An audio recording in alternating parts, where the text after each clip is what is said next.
Welcome back, everybody, for another deep dive. Yeah. Today, we're going to be looking at something that I think is pretty relevant to a lot of people these days, and that's this sort of idea of rising anxiety in young people, particularly Gen Z. Right. We're going to be taking excerpts from this book by Jonathan Haidt called The Anxious Generation. Right. And really kind of try to get to the bottom of, what's going on and what we can maybe do about it. It's a great book, and I think it's very relevant today with everything that's going on. Yeah. One of the things that really struck me, and I wanted to sort of get your take on this, was this idea of the great rewiring that he talks about. It's a clear analogy. Can you kind of unpack that a little for us? Like, what is he getting at with that? Well, so basically he's saying that there's been this radical shift in childhood experience, and it's a combination of overprotective parenting, the rise of technology and social media. And he really pinpoints this year, 2012, as this kind of pivotal year where things took a sharp turn. And that was kind of the year that smartphones and selfie-based social media, Instagram and all that really started to take off. Yeah, 2012, that's right. That's interesting because, I think, a lot of us were just sort of getting comfortable with the idea of like Facebook and MySpace. And then suddenly it seemed like everything changed. Everything changed, right? Yeah. It was like this complete shift in the technological landscape. Yeah.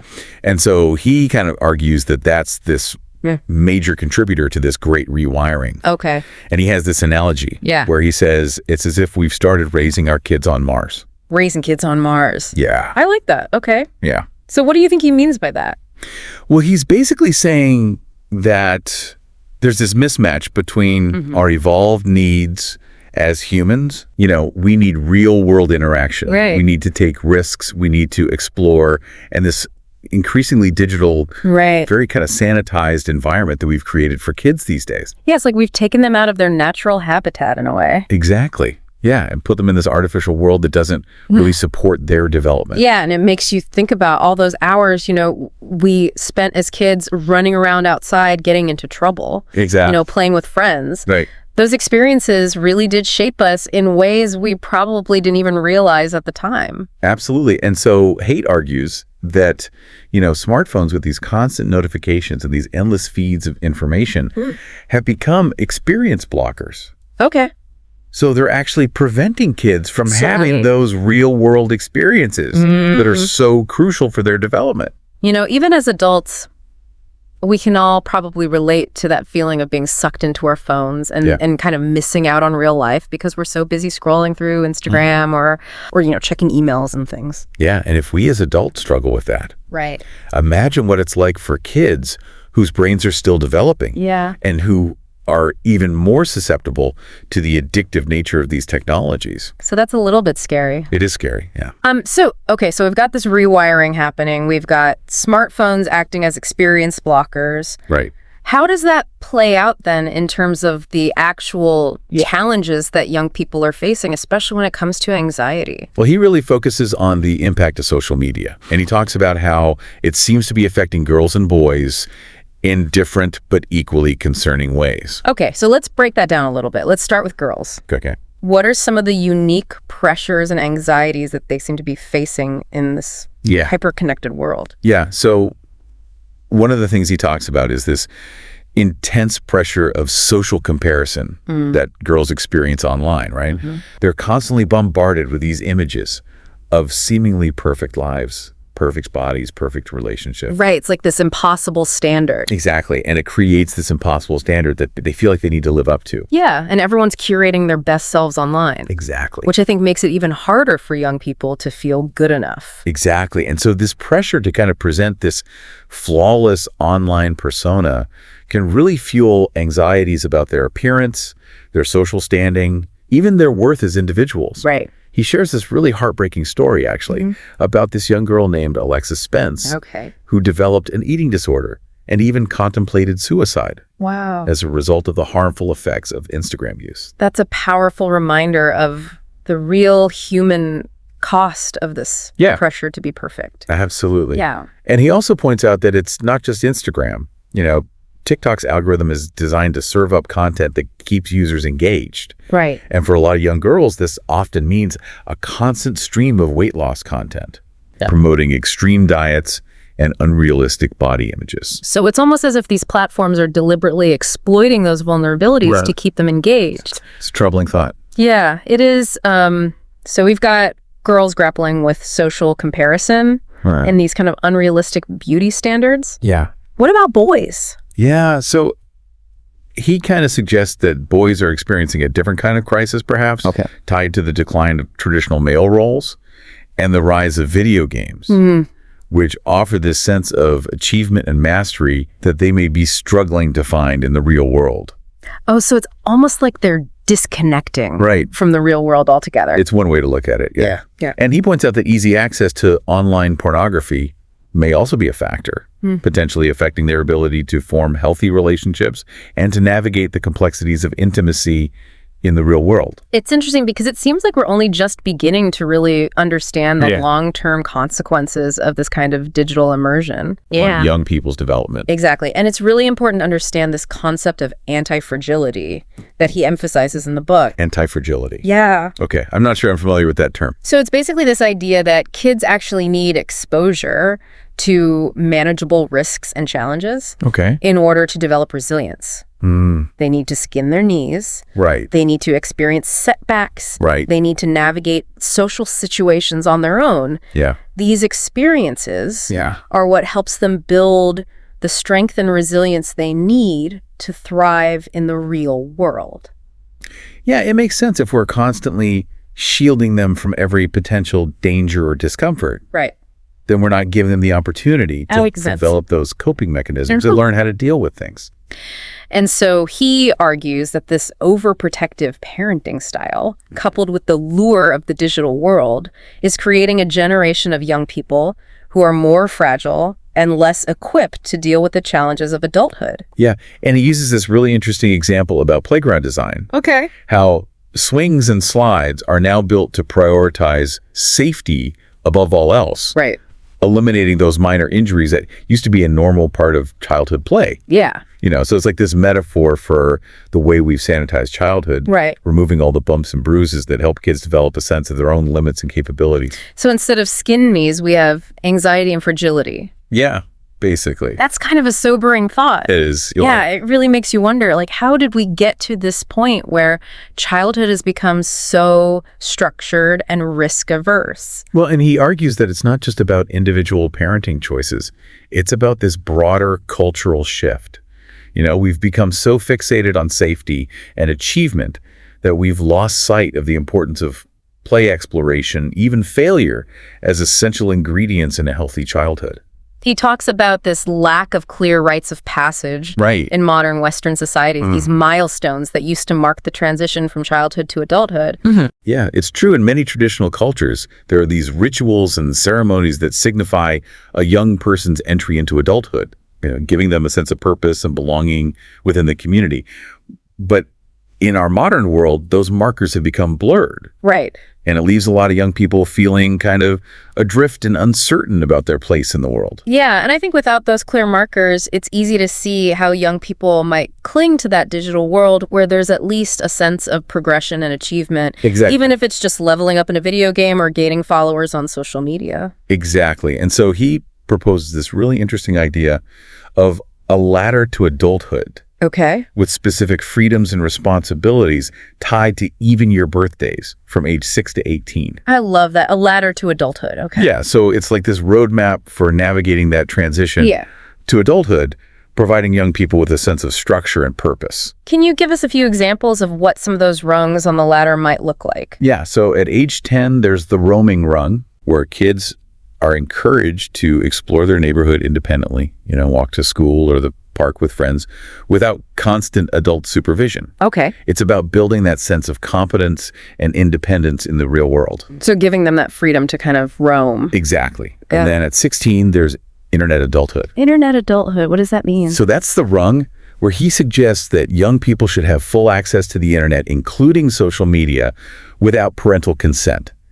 His argument is that by this age, they should have developed the critical thinking skills and emotional maturity to navigate the online world responsibly. That's a bold idea, especially considering how much younger many kids are when they first start using social media these days. It is, but his point is that we need to be more intentional about how we introduce young people to the digital world, giving them the tools and support they need to navigate it safely and responsibly.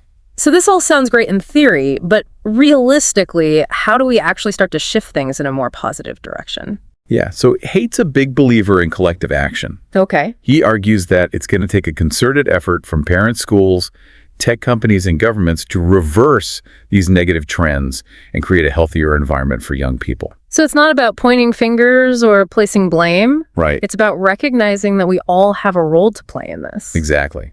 And he outlines a range of solutions, starting with stricter age verification for social media platforms. Okay. He believes that we need to make it much harder for young children to access platforms that are designed to be addictive and can have such a profound impact on their developing brains. I think a lot of parents would welcome that kind of regulation, but it's going to require some serious action from tech companies. It's true. Which haven't exactly been known for prioritizing user well-being over profits. That's true.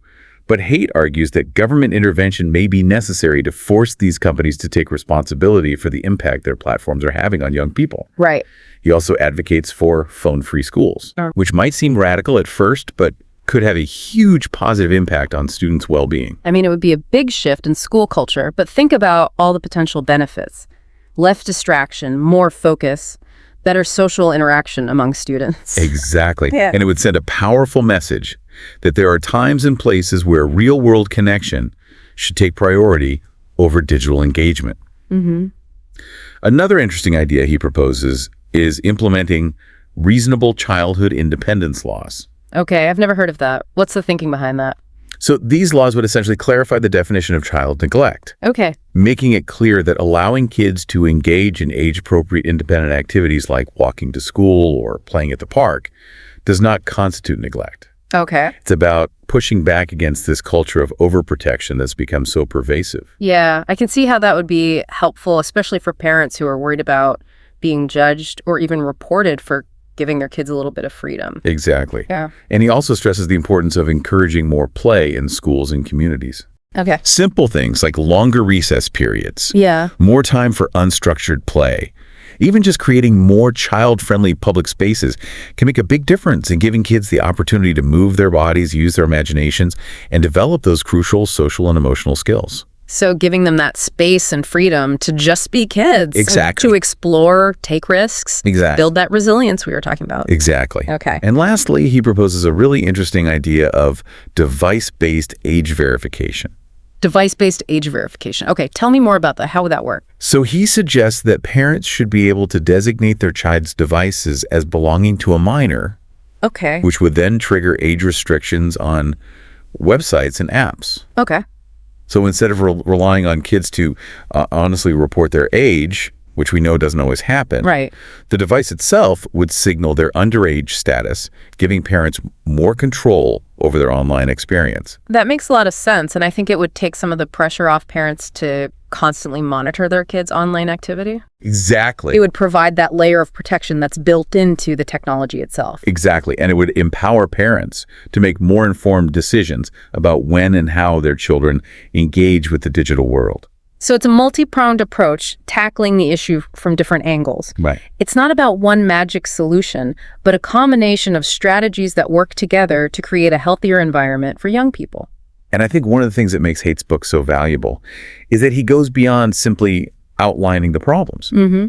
He offers concrete, actionable solutions that can be implemented at various levels of society. It's a call to action, not just for parents and educators, but for policymakers, tech companies, anyone who cares about the well-being of the next generation. Exactly. And now, before we move on to what individuals can do, I think it's crucial to understand the specific harms that Haidt highlights as stemming from a phone-centric childhood. Okay. These are the foundations of the problems we see. Okay, so let's unpack those a little bit. What's the first harm he identifies? So the first one is social deprivation. Remember how we talked about smartphones acting as experience blockers? Right. Well, this constant connection to the digital world often comes at the expense of real-world social interaction. Right. Kids are spending less time hanging out with friends in person, having face-to-face conversations, engaging in those spontaneous, unstructured activities that are so crucial for developing social skills and building meaningful relationships. It's like they're living in these parallel universes connected online, but increasingly disconnected in the real world. Exactly. And this can lead to feelings of loneliness, isolation, and even a decline in their ability to navigate complex social situations, which can have ripple effects throughout their lives. What's the second harm? So the second one is sleep deprivation. Okay. Smartphones with their glowing screens and endless notifications are notorious for interfering with sleep patterns. Right. Especially for teenagers whose natural sleep cycles already tend to shift later. The constant stimulation from their phones can make it incredibly difficult to get the restful sleep they need. And we all know how cranky and irritable we can be when we're sleep deprived. Imagine how much more challenging that is for teenagers who are already dealing with all the hormonal and social changes of adolescence. Exactly. And the research is clear. Chronic sleep deprivation has a significant negative impact on both physical and mental health. Right. It impairs cognitive function, making it harder to focus and learn.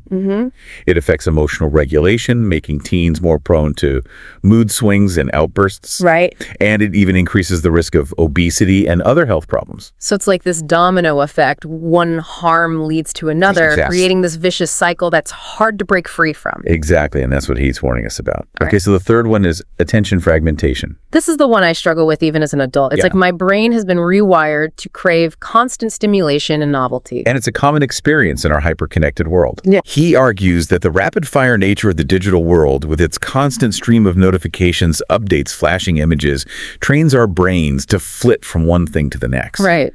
Making it increasingly difficult to sustain focus and engage in deep thinking. And this is particularly problematic for young people whose brains are still developing right. Exactly. They need those opportunities for sustained attention, to cultivate critical thinking skills, to delve into complex ideas, to develop a sense of mastery in their learning. Exactly. And the fourth one, and perhaps the most concerning of all, is addiction. This is the big one. Right. It's a big one. We hear so much about screen addiction these days, but it's hard to know how serious the problem really is. Well, Haidt explains how tech companies, particularly those behind social media platforms, have become masters at exploiting our brain's reward system. They use sophisticated algorithms and design features to keep us hooked, coming back for more, even when it's not in our best interest. It's like they've figured out how to hack our brains. Right. Turning us into dopamine junkies who are constantly seeking that next hit of pleasure from our phones. He actually compares smartphones to modern-day hypodermic needles delivering digital dopamine 24/7. Wow. It's a pretty stark image, but it highlights the seriousness of the problem. Yeah. You know, these platforms are designed to be addictive, and for young people whose brains are still developing, right, the potential for harm is even greater. Yeah, their impulse control and decision-making abilities aren't fully formed. Exactly. Which makes them even more vulnerable to these manipulative tactics. Exactly. So we've got these four foundational harms: social deprivation, sleep deprivation, attention fragmentation, and addiction, all contributing to these rising levels of anxiety and depression we're seeing in young people today. And what makes this issue so complex is that it's not just about individual choices or parenting styles. Right. It's about these powerful forces that are shaping the very fabric of our lives, often in ways that we're not even fully aware of. Exactly. So what can we do about it? Yeah, that's a great question. What are some practical steps that individuals can take to counteract these negative trends and foster a healthier relationship with technology for themselves and their families? That's a great question, and it's one that we'll delve into in the next part of our deep dive. Okay. We'll explore Haidt's specific recommendations for parents, schools, tech companies, and governments, outlining concrete steps we can take collectively and individually to reverse these negative trends and create a more supportive and empowering environment for the anxious generation. So we talked about the problems, right? These foundational harms that are really impacting young people. Right. But what about solutions? Like, where do we even begin to address something this big? It can feel overwhelming, absolutely. But I think Haidt's book offers a lot of hope.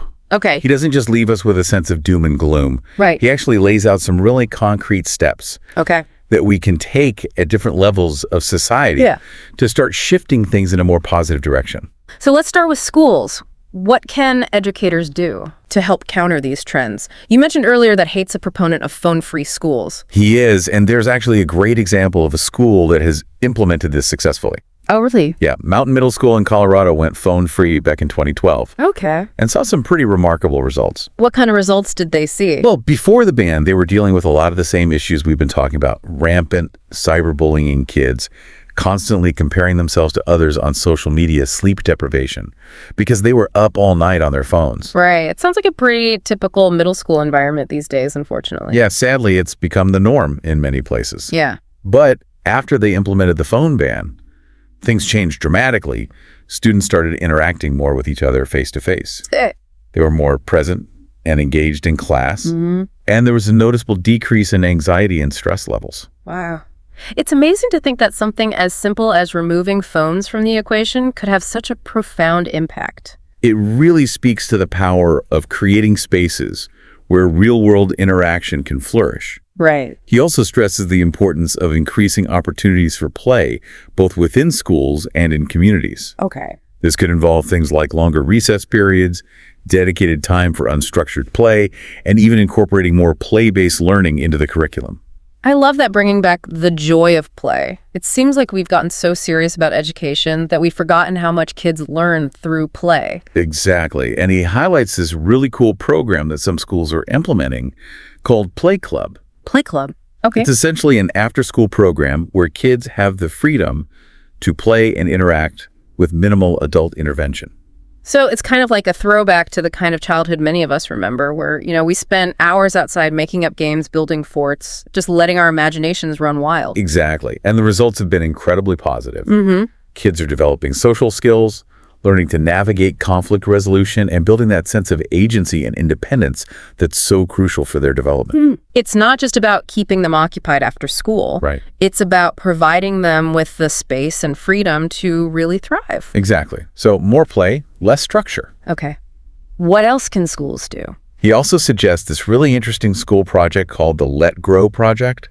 The Let Grow Project? Okay. It's a simple but powerful assignment where kids are challenged to do something on their own that they've never done before. Okay. It could be something like walking the dog, making a meal, or even just running an errand for their parents. Mm-hmm. The key is that it's something they do independently without adult help. So it's like a mini rite of passage, Let me see. encouraging them to step outside their comfort zones and experience that sense of accomplishment. Exactly. And it often has this ripple effect where parents start to see their children as more capable and the kids themselves gain confidence and a sense of independence.